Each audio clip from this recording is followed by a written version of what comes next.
मैं सिर्फ पढ़ाता नहीं हूं मेरे भाई, मैं बोर्ड की कॉपीज भी चेक करता हूं। हाँ, सही सुने हो, मैं उन एग्जामिनर के साथ बैठ चुका हूं जो हर दिन 20 से 25 कॉपी चेक करते हैं सीबीएसई के रूल के हिसाब से। और मुझे पता है कि किस टाइप का कॉपी देखते ही एग्जामिनर का मूड अच्छा हो जाता है और किस टाइप का कॉपी देखते ही एग्जामिनर स्ट्रिक्ट मोड में आ जाता है। सब सुनो, 5 से 10 नंबर नॉलेज से नहीं, प्रेजेंटेशन की गलती से कट जाते हैं।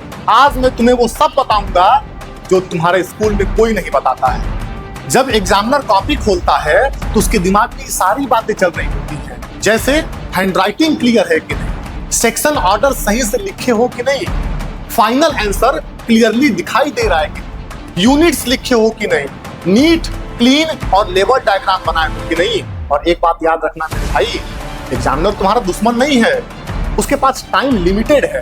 क्लियर कॉपी मतलब स्मूथ मार्किंग, मेसी कॉपी मतलब स्ट्रिक्ट मूड में एग्जामिनर।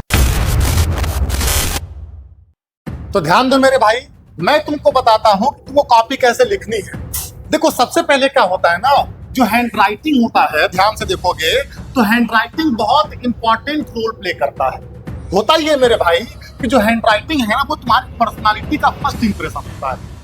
इसमें बच्चे गलती क्या करते हैं, ध्यान से देखो, बच्चे गलती ये करते हैं कि वो बहुत जल्दी लिखना चालू कर देते हैं। बात समझ में आ रहा है कि जो दिक्कत की बात है। और वो क्या करते हैं, वर्ड्स को बहुत पास पास में लिखते हैं, और जो लेटर्स लिखते हैं ना भाई, जो वर्ड्स लिखते हैं उसके साइज को कभी बड़ा कभी छोटा लिखते हैं और 4-5 बार ओवरराइट कर देते हैं।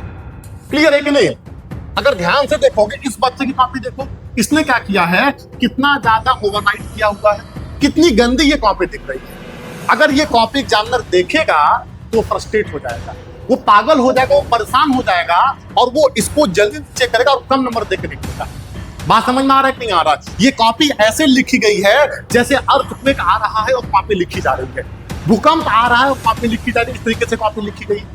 बात समझ में आ रहा है कि नहीं? ये गलत तरीका है कॉपी लिखने का। अगर इस बच्चे की कॉपी देखोगे तो इस बच्चे ने क्या किया है, प्रॉपर बढ़िया तरीके से बिना किसी ओवरराइट के खूब सुंदर तरीके से कॉपी को लिखा है। बात समझ में आ रहा है कि नहीं? ध्यान से देखो, कॉपी को लिखने का सही तरीका क्या है कि लेटर्स का साइज सेम होना चाहिए, वर्ड्स के बीच में गैप होना चाहिए, सीधी लाइन पर लिखना है भाई, और मीडियम स्पीड में लिखना है, न तो बहुत तेज लिखना है और न तो बहुत धीरे लिखना है। बात समझ में आ, क्योंकि तुमको टाइम मैनेजमेंट तो देखना है। अब ध्यान से देखो भाई, आगे बढ़ते हैं। देखो, होता ही है ना, तुमको स्पेसिंग का प्रॉपर ध्यान देना है। जैसे बच्चे गलती क्या करते हैं, बच्चे करते ये हैं कि जैसे एक आंसर खत्म होता ही नहीं है, वो दूसरा आंसर वहीं से लिखना स्टार्ट कर देते हैं।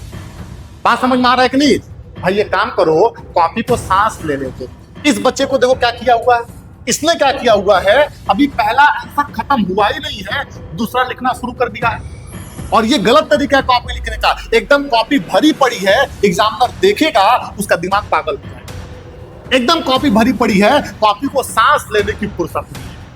बात समझ में आ रहा है कि नहीं? इस बच्चे की कॉपी देखो, इसने क्या किया हुआ है, प्रॉपर एक आंसर लिखा है, उसके बाद से एक लाइन का गैप रखा है, फिर दूसरा आंसर लिखा है, फिर एक लाइन गैप रखा है, फिर तीसरा आंसर लिखा। तो ये सही तरीका है कॉपी लिखने का। ध्यान से देखो भाई, तुम क्या करोगे, हर एक आंसर लिखोगे, फिर एक लाइन का गैप रखोगे। बात समझ में आ रहा है कि नहीं?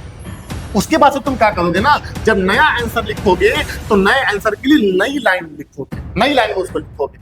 बात समझ में आ रहा है कि नहीं? उसके बाद से एक बात और ध्यान दोगे, तुम मार्जिन के अंदर लिखोगे। इस बच्चे ने क्या किया है, मार्जिन के बाहर लिख दिया है।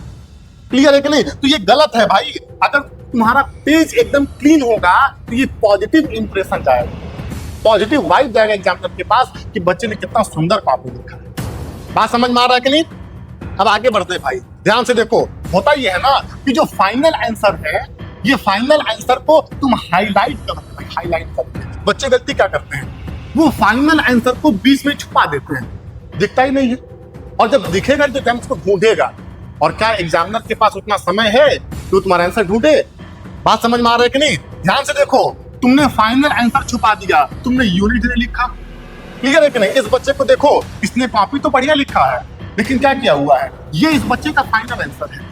ध्यान से देखो, यहाँ पे तुमको फाइनल आंसर दिखाई दे रहा है और यहाँ पे तुमको फाइनल आंसर दिखाई दे रहा है, इसने उसको अंडरलाइन या हाईलाइट नहीं किया है। क्लियर है कि नहीं?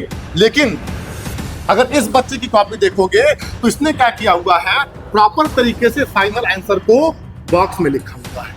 ध्यान से देखो, प्रॉपर तरीके से फाइनल आंसर को बॉक्स में लिखा हुआ है और ये एकदम सही तरीका है वहां पे लिखने का। ध्यान से देखो, क्या करोगे तुम, गिवन लिखोगे, फॉर्मूला लिखोगे, स्टेप्स लिखोगे, फाइनल आंसर को बॉक्स में रखोगे और साथ में यूनिट भी लिखोगे, क्योंकि यूनिट के बिना आंसर इनकम्प्लीट है, नंबर कटेगा भाई। बात समझ में आ रहा है कि नहीं? अब ध्यान से देखो, अब देखो सबसे मेन क्या होता है, सबसे मेन डायग्राम होता है। देखो होता क्या है, देखो डायग्राम के बारे में बात करोगे ना तो डायग्राम मार्क्स बूस्टर होता है, नंबर बढ़ाता है। कैसे? बच्चे गलती क्या करते हैं, गलती ये करते हैं कि वो पेन से डायग्राम बनाते हैं। बात समझ में आ रहा है कि नहीं? पेन से तो बनाते ही बनाते हैं, साथ में डायग्राम की लेबलिंग को टेढ़े मेढ़े लाइन से करते हैं और वो जो डायग्राम बनाए हैं उस डायग्राम का टाइटल भी मिस होता है, लिखते नहीं उस टाइटल को। जैसे इस बच्चे को देखो भाई, इसने क्या किया हुआ है, ये पूरा का पूरा पेन से डायग्राम बना कर रख दिया, कोई इसमें लेबलिंग नहीं की गई है। बात समझ में आ रहा है कि नहीं आ रहा है? और ये गलत तरीका है मेरे भाई डायग्राम बनाने का। इस बच्चे की कॉपी देखो, इसने क्या किया हुआ है, पूरा बाकायदे पेंसिल से बढ़िया तरीके से डायग्राम बनाया है। उसने जो लेबलिंग की हुई है ना भाई, वो स्ट्रेट हॉरिजॉन्टल लाइन से की हुई है और बढ़िया तरीके से, खूब सुंदर तरीके से क्या किया है, डायग्राम। और इससे एग्जामिनर खुश होता है, वो कॉपी को शाबाशी देता है। बात समझ में आ रहा है कि नहीं? ध्यान से देखो, सही तरीका क्या है लिखने का, पेंसिल से डायग्राम बनाओगे, मीडियम साइज का डायग्राम बनाओगे। ऐसा नहीं है इतना बड़ा डायग्राम बना के उस पर रख दो, और ऐसा नहीं है इतना छोटा सा डायग्राम बना दो। मीडियम साइज का डायग्राम होना चाहिए और लेबलिंग एकदम सीधे हॉरिजॉन्टल लाइन से की जानी चाहिए। और जब तुम डायग्राम बनाओगे तो डायग्राम के नीचे टाइटल भी तुमको लिखना है। अगर तुम बहुत सुंदर डायग्राम बनाते हो भाई तो एग्जामिनर सॉफ्ट हो जाता है, सॉफ्ट हो जाता है। बात समझ में आ रहा है कि नहीं?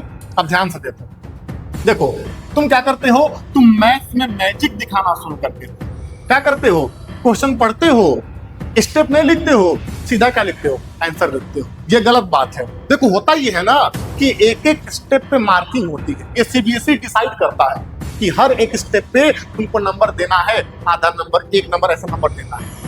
तुम स्टेप गायब कर दोगे, नंबर भी गायब हो जाएंगे, छू मंतर हो जाएंगे। बात समझ में आ रहा है कि नहीं? देखो होता क्या है, तुम डायरेक्ट आंसर लिख देते हो, एग्जामिनर के दिमाग में क्या चलता है, पर स्टेप किधर गया, स्टेप किधर गया, स्टेप ढूंढता है। क्लियर है कि नहीं? ध्यान से देखो, तुम क्या करोगे, तुम गिवन लिखोगे, गिवन लिखने के बाद फॉर्मूला लिखोगे और फॉर्मूला को बॉक्स में रखोगे। उसके बाद से जो भी वैल्यूज दी गई हैं उसको तुम फॉर्मूले में सब्स्टिट्यूट करोगे, स्टेप्स लिखोगे, स्टेप लिखने के बाद जो फाइनल आंसर आएगा उसको बॉक्स में रखोगे। अगर तुमने स्टेप स्किप किया मतलब तुम्हारे मार्क्स क्या हो गए, स्किप हो गए। अगर तुमने स्टेप गायब किया तो मार्क्स भी क्या हो गए, गायब हो गए। बात समझ में आ रहा है कि नहीं? ध्यान से देखो, इस बच्चे ने क्या किया हुआ है, इसने बकायदे गिवन लिखा है, गिवन लिखने के बाद क्या फाइंड करना ये लिखा है, पूरे स्टेप लिखे हैं और लास्ट में जो फाइनल आंसर आया है उसको बॉक्स में रखा हुआ है, बॉक्स में रखा हुआ है। बात समझ में आ रहा है कि नहीं? इस तरीके से तुम कॉपी लिखोगे, अगर इतना बढ़िया तरीके से कॉपी लिखोगे एग्जामिनर खुश होगा, तुमको बढ़िया नंबर दे करके जाएगा। बात समझ में आ रहा है कि नहीं? अब ध्यान से देखो, तुम क्या करते हो, जो लॉन्ग आंसर होते हैं ना, लॉन्ग आंसर को तुम जंगल की तरह, जंगली के तरीके से लिखते हो। तुम एकदम कॉपी को भर देते हो, कंजस्टेड कर देते हो, जैसे लगता है कि जंगल है वो कॉपी। बात समझ में आ रहा है कि नहीं? ध्यान से देखो, बच्चे गलती क्या करते हैं, बच्चे क्या करते हैं, एक पूरे पेज में पूरा पैराग्राफ लिख देते हैं।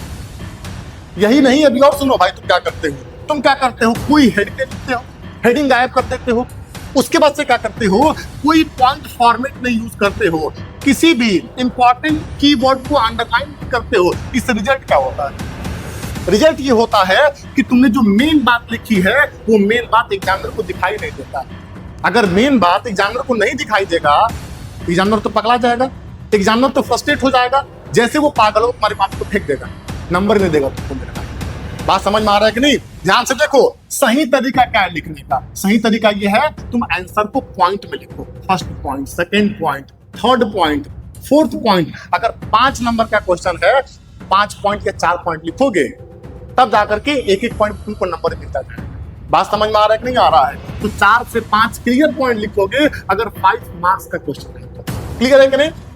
देखो, जो भी तुमने आंसर लिखा है उसमें मेन वर्ड क्या करोगे, अंडरलाइन करोगे, जो इंपॉर्टेंट की वर्ड है उसको तुम क्या करोगे, अंडरलाइन। जैसे तुम डिफिनेशन किसका लिख रहे हो, अंडरलाइन कर दो।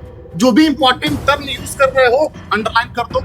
अगर तुम सोशल साइंस का पेपर दे रहे हो, जो इंपॉर्टेंट डेट्स है उसको अंडरलाइन करो, एग्जामिनर को पूछता है। उसके बाद से जो भी तुम फॉर्मूला लिखोगे, फॉर्मूले को बकायदे बॉक्स में बंद करो, ताकि सीधा नजर किस पे जाए, फॉर्मूले पे जाए।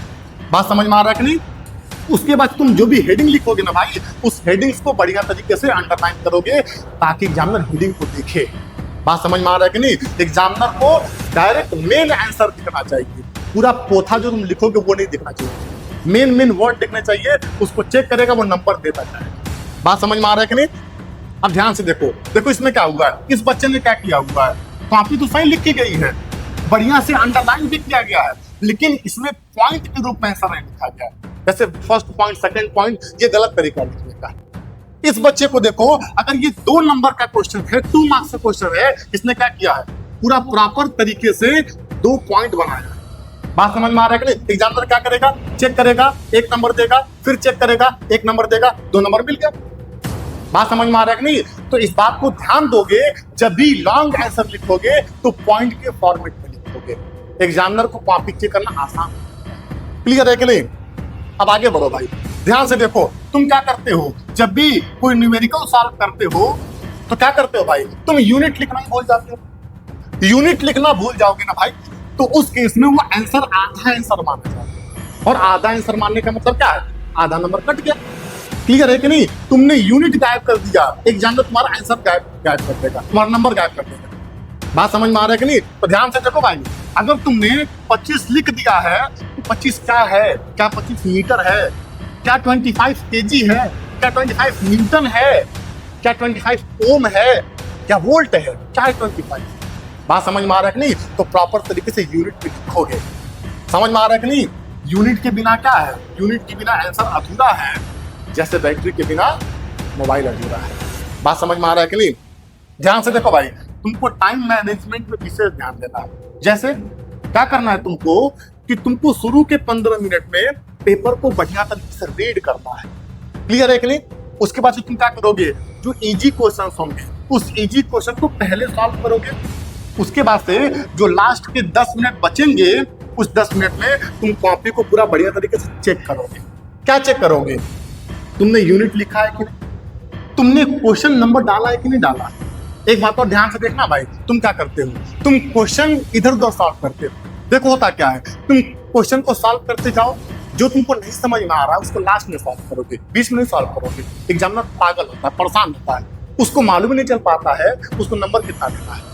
बात समझ में आ रहा है कि नहीं आ रहा है? तो जब भी कोई क्वेश्चन छोड़ रहे हो, उसको लास्ट में लिखोगे सेक्शन कौन सा है और क्वेश्चन नंबर कौन सा है। क्लियर है कि नहीं? ध्यान से देखो, सेक्शन ऑर्डर बढ़िया तरीके से चेक करोगे, और तुम ये चेक करोगे तुमने फाइनल आंसर को बॉक्स में रखा है नहीं रखा है, और फॉर्मूले को बॉक्स में रखा है। इन सभी बातों को तुम ध्यान दोगे। क्लियर है कि नहीं? मैं कॉपी चेक करता हूं मेरे भाई, और सच बता रहा हूं, प्रेजेंटेशन ही डिफरेंस बनाता है। एग्जामिनर को इंप्रेस करना मुश्किल नहीं है, सिर्फ उसकी जॉब इजी बना दो। बोर्ड्स में टॉपर वो नहीं बनता जो सबसे ज्यादा पढ़ाई करता है, टॉपर वो बनता है जो अपने नॉलेज को पेपर पे स्मार्ट तरीके से दिखाता है। इस बार जब एग्जाम हॉल में जाओ तो स्टूडेंट बनकर नहीं, प्रोफेशनल बनकर जाओ। प्रेजेंटेशन सुधारो, परसेंटेज खुद बढ़ेगा।